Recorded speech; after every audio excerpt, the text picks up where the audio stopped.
Kumusta ka CSB? Panibagong araw, panibagong kwento. Nandito tayo ngayon sa Santa Rosario sa May Aliagas Hotspot Resto Bar and Catering. Pakita ko lang sa inyo yung area kung saan po pwede kang kumain. Marami kang table na makikita at merong mga bulaklak.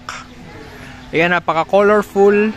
And nagkikater din sila dito. Ito yung mga kasama ko ngayon.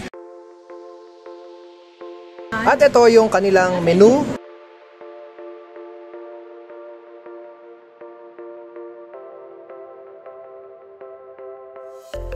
Ito nga pala yung aking mga kasama, si Sir Philip. Red horse. Red horse. Si Ma'am Ana. Hi! Si Ma'am Myla, si Ma'am Malaya, si Sir Resty, at si Sir Joshua. At habang nihintay namin ang aming order, ay nagkukwentuhan kami.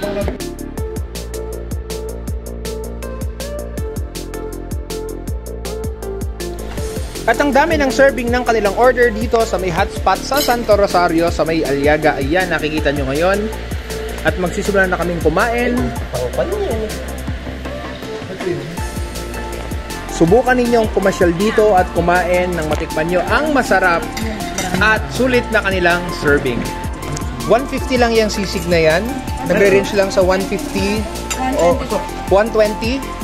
Ito ay magkano yung ating lechong kawali? 150. Yung broccoli ay 120. Tapos yung ating pika-pika. So sulit na kapag pumunta kayo dito sa may hotspot sa may Santo Rosario, sa may Aliaga, Nueva Ecija.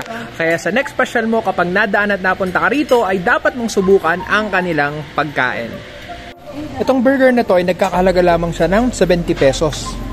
Sulit na siya para sa kanyang price. Itong kanilang noodle soup na ito ay nagkakahalaga lang ng 80 pesos. Yung burger na pinakita ko kanina, ayan, at ito ay nagkakahalaga lamang ng 150 pesos sulit.